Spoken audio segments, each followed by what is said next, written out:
I came home early and heard my mom on the phone. She's old and forgetful. Once we move her to that home, I'll sell her house and keep the money. She won't remember anyway. I said nothing, just took my grandma for a weekend trip to her lawyer's office. 2 days later, my mom stormed in screaming, but Grandma looked her in the eyes and said, "I changed everything. You get nothing." I honestly never thought I'd be posting something like this, but Reddit has a way of making people feel heard, right? And I guess that's what I need right now. Someone to hear this. For some context, I'm 28F, and I've been living with my grandma, let's call her Nana, on and off since I was about 17. She helped raise me when my mom was too busy chasing husbands and finding herself. And when I hit college, I ended up moving back in with Nana during breaks and after graduation. What was supposed to be temporary turned into something long-term, and honestly, I wouldn't trade it for anything. Nana's 83 now. She's sharp as a tack most days, still insists on doing the crossword every morning with her coffee, and she has this thing where she calls every person on their birthday without fail, even if it's a second cousin she hasn't seen since 1996. Yeah, she forgets little things here and there. She once microwaved a spoon. But who doesn't?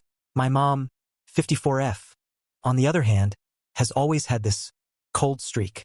Growing up, she was never outright cruel, but she was emotionally distant. Everything was transactional. If I needed help with something, she'd ask what she was getting out of it. Nana always tried to soften her edges, but I think after a while she just gave up trying.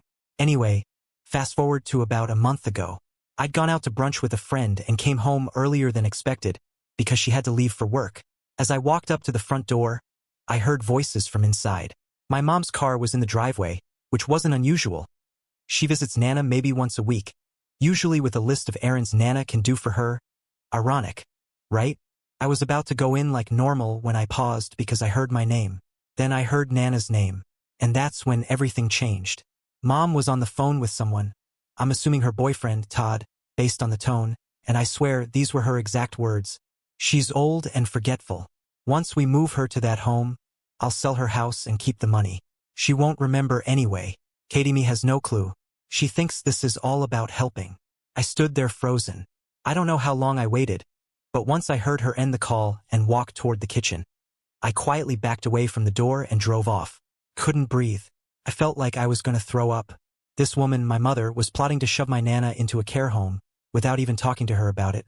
Sell the house that Nana bought with Grandpa back in the 70s and pocket the money like some twisted inheritance heist. I didn't confront her. Not yet. Instead, I drove to a nearby park and sat there for 2 hours, just thinking. And then something in me just flipped. If my mom wanted to play shady games, fine. But I wasn't going to let Nana be the victim of one. That night, I sat with Nana while she watched Wheel of Fortune and just observed. She had no idea what was going on. When I asked her how she felt about Mom lately, she just smiled and said, "She's always been ambitious, sometimes too ambitious." 2 days later, I asked Nana if she'd be up for a weekend trip with me. Just the two of us. Maybe a little road trip and some pampering. She loved the idea. So we packed light, and I took her to see someone very important. Her lawyer. She's had the same lawyer, Mr. Hutchins, since I was in diapers. We sat in his office for 2 hours while Nana laid everything out. Her finances, her house, her will. She was completely lucid. Mr. Hutchins even said, "I've had 60-year-olds come in here more confused than you." Nana laughed. She updated her will, gave me power of attorney, put the house in a trust that cannot be sold without her explicit consent, verified by a third-party doctor that she's of sound mind. And she made it very clear, my mother gets nothing. The moment those papers were signed, I felt like I could finally breathe again. Nana didn't say much afterward, just squeezed my hand and said, "Thank you for believing in me, sweetheart." Then yesterday happened.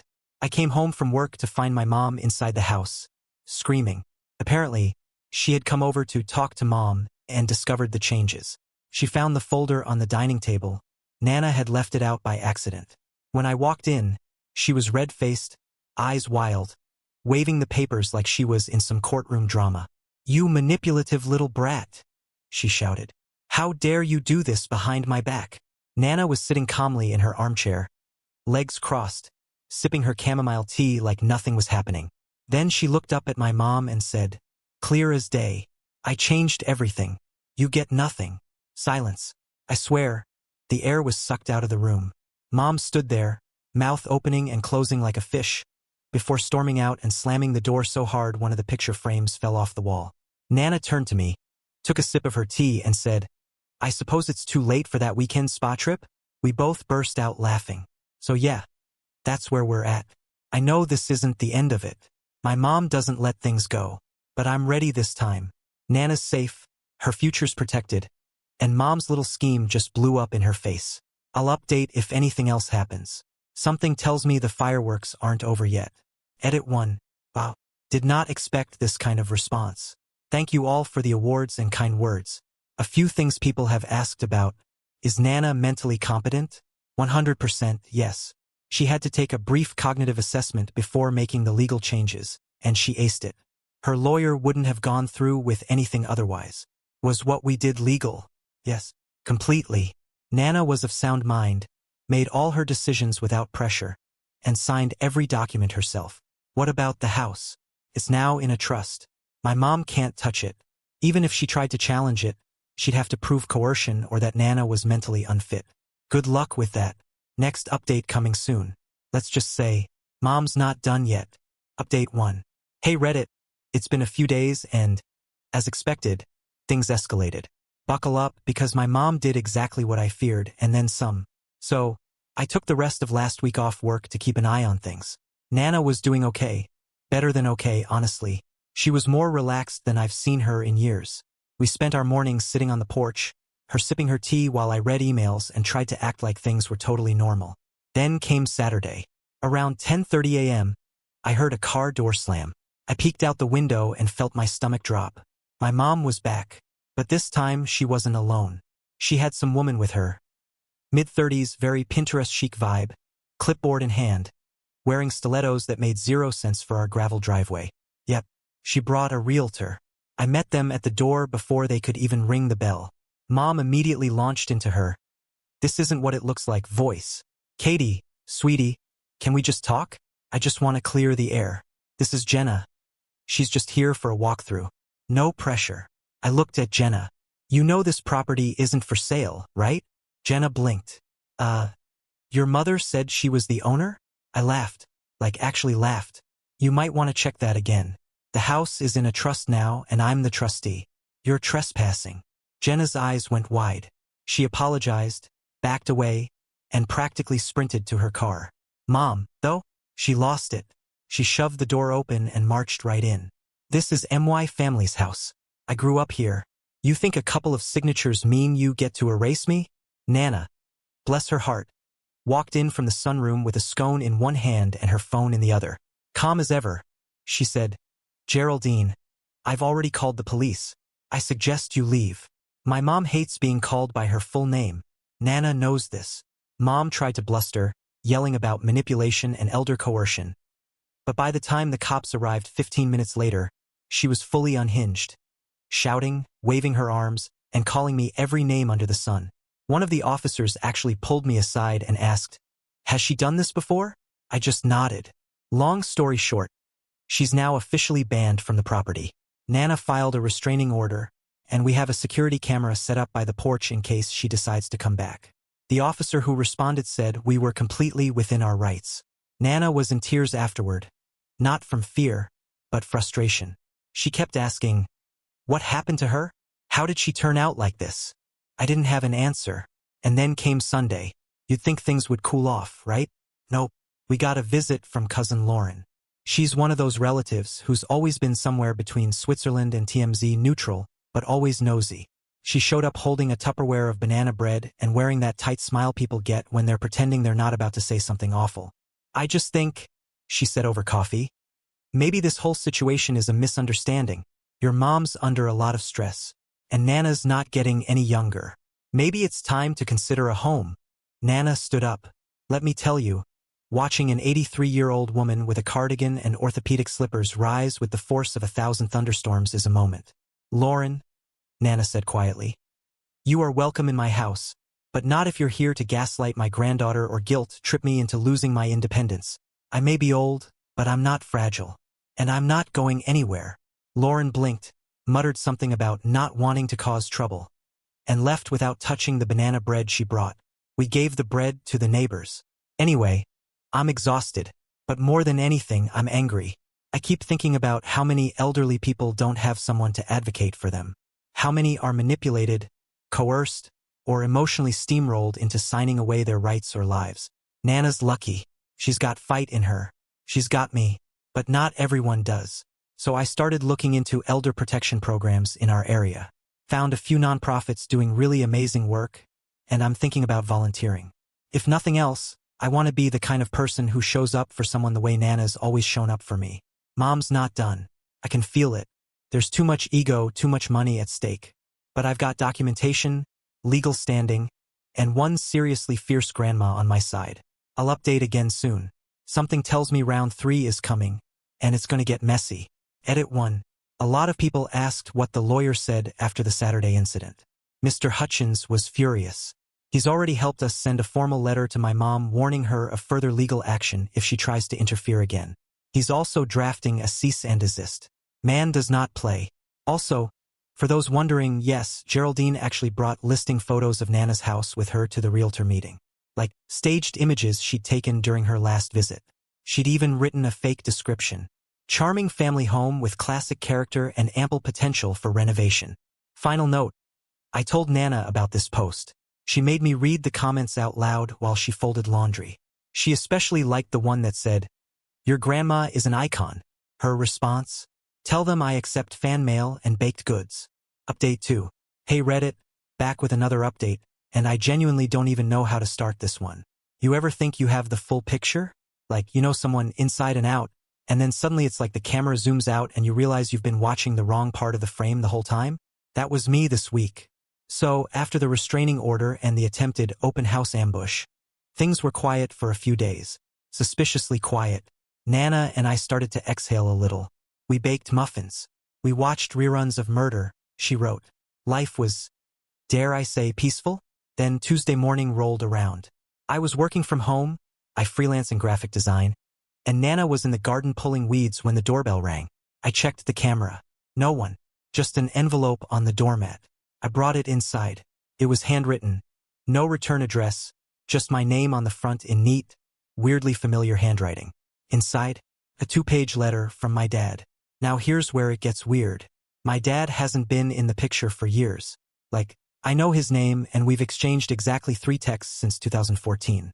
He and my mom split when I was little and honestly, I never gave him much thought after that. Nana always said, he wasn't ready to be a father, and your mom didn't exactly give him a reason to stay. The letter started off calm, like he'd been rehearsing it in his head for a long time. I know this is probably a shock. I wouldn't blame you if you tore this up without reading it. But there are things you need to know. About your mother. About your grandmother. And about me. I kept reading. And let me tell you, I did not expect what came next. He went on to explain that back when he and my mom were still together, Nana had tried to intervene multiple times. She'd offered them money to get counseling, helped them with bills, even offered to take me for a few months so they could sort themselves out. But what hit me hardest was this line. Your mom wasn't just manipulative, Katie. She was dangerous, controlling. She isolated me, told me your Nana didn't trust me. Then she told your Nana that I didn't want to be around you. She played us against each other. And when I tried to fight back, she threatened to file a restraining order. Said she'd tell everyone I was unwell. He went on to say he left not because he didn't care, but because he was scared and ashamed, and at the time too young and weak to push back. But here's the twist that cracked my whole chest open. A few years ago, your Nana found me. Wait, what? He wrote that Nana reached out to him after she overheard my mom on the phone saying I didn't want a relationship with him. Nana called BS, did some digging and tracked him down. They met a few times. She gave him updates on my life, told him about my high school graduation, that I got into design, that I was helping around the house more. And here's the kicker. For the past 4 years, my dad had been quietly sending money to Nana every month. Not because she asked, but because he wanted to make sure we were okay. And he told her not to tell me. He didn't want to intrude. I sat there holding this letter, shaking. Nana walked in with dirt on her knees and that satisfied. I conquered the dandelion's look, and I just stared at her. You found him? I asked. She paused, blinked once, then gave the tiniest smile. I was going to tell you, she said softly. Eventually, I asked her why she kept it from me, and her answer was so Nana. It hurt, because I wanted him to earn your forgiveness, not just show up and expect it. I figured when the time was right, he'd tell you himself. He still hasn't called, by the way, just the letter. But now I'm staring at this picture I painted in my head, this idea of a father who didn't care, a mom who was just cold and selfish, and a grandma who held our world together with sugar cookies and sarcasm, and realizing the story I thought I knew is a lot messier than I gave it credit for. And it gets even messier, because yesterday Mom called me. Somehow, probably through Lauren. She found out I got the letter. She didn't even try to deny it. You're going to believe a man who walked out on you? She spat. He's just trying to make himself look good. Don't fall for it. He's manipulating you. I stayed silent. You know what? She said, voice rising. Fine. Take her side. Take his side. I hope you all rot in that dusty house together. Then she hung up. And that was that. I don't know what happens next. Part of me wants to meet my dad. Ask him the questions that have been simmering for 20 years. Another part of me is still so angry. At all of it. At the wasted time, the lies, the weird emotional damage I've only started untangling in therapy. But I do know this. I've got Nana. I've got answers. And I've got choices. For the first time in a long time, it feels like I'm not just reacting to life. I'm steering it. Edit 1. To those asking, yes, I'm writing him back. Not sure if it'll lead to anything, but I owe it to myself to hear more. And no, my mom hasn't tried to come by again. The restraining order is still in place. If she does, it'll be her last stunt on this property. Also, Nana's response to the letter took him long enough. He always was a stubborn little thing. I swear, that woman is unshakable. Update 3. Hey Reddit. This is probably the last time I'll post about this. I wish I were coming here with closure. I wish I could say it all tied up neatly, like some heartwarming movie ending. But that's not how life works, is it? So, here's what happened. About a week after the letter from my dad, Nana got a call from her bank. They needed her to come in, something about her safe deposit box. She'd had one for years, but honestly, I didn't think much of it. She was the kind of person who still paid bills with checks and kept every warranty card just in case. So a safety box seemed on brand. We went together. The woman at the bank, super sweet, young, clearly nervous, led us to the vault. Inside the box were a few heirloom pieces, old letters, some cash, and a sealed envelope marked, "If anything happens to me." Nana looked confused. "It's not mine," she said. "That's not my handwriting." She opened it. Inside was a signed statement. From my mother. Dated 2 months ago. In it, she falsely claimed Nana was mentally unfit, and she requested a medical wellness hold to be placed on her mother so she could assume full control of Nana's assets. There was forged documentation attached, badly done copies of fake psychiatric evaluations, clearly typed up in a rush, and a transfer authorization, an attempt to move all of Nana's accounts into a joint one with my mom's name on it. She never got away with it, obviously. The bank had flagged it, but couldn't act until there was either a medical trigger or someone opened the box. But here's the part that destroyed me. Attached was a second letter. Short, just one line. "Make sure Katie never sees this. She'd never forgive me. She meant me." My mom had left instructions to hide this from me, even after the fact. Even if Nana was gone. Even if the truth eventually came out. I watched Nana read those words. Her hands didn't shake, but I saw something in her eyes I hadn't seen before. Something deeper than anger. Disappointment. Hurt. She didn't say much. Just folded the letters back up and said, "Let's go home." That night, she barely touched her dinner. We sat in silence through our usual show. I offered to make her tea. She just nodded. And then, quietly, she said, "She wasn't always like this." I held her when she cried over scraped knees. Sang to her when she was afraid of thunderstorms. I did everything I knew how. And still, she didn't finish the sentence. 3 days later, she didn't wake up. No warning. No signs. Just quiet. Peaceful. I keep thinking about that final night. How her eyes looked so tired. How she still folded my laundry the next morning. How she smiled at me over toast like nothing was wrong. I've replayed it 100 times, looking for clues I missed. There weren't any.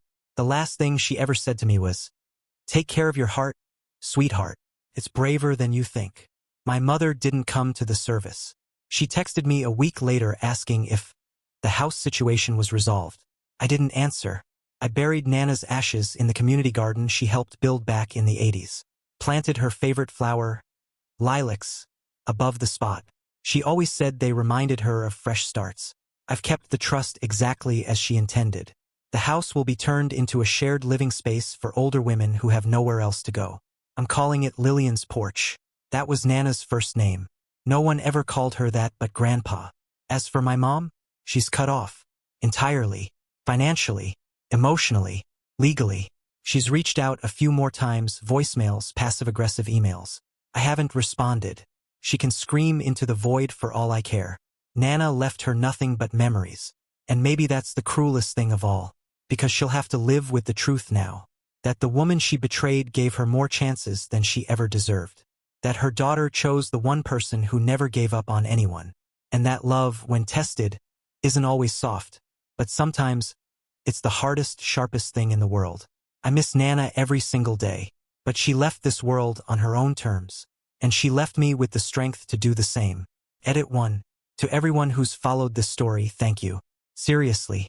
Your words, your support, even the hard truths have helped me more than I can say. If you still have a granny, hug her tight.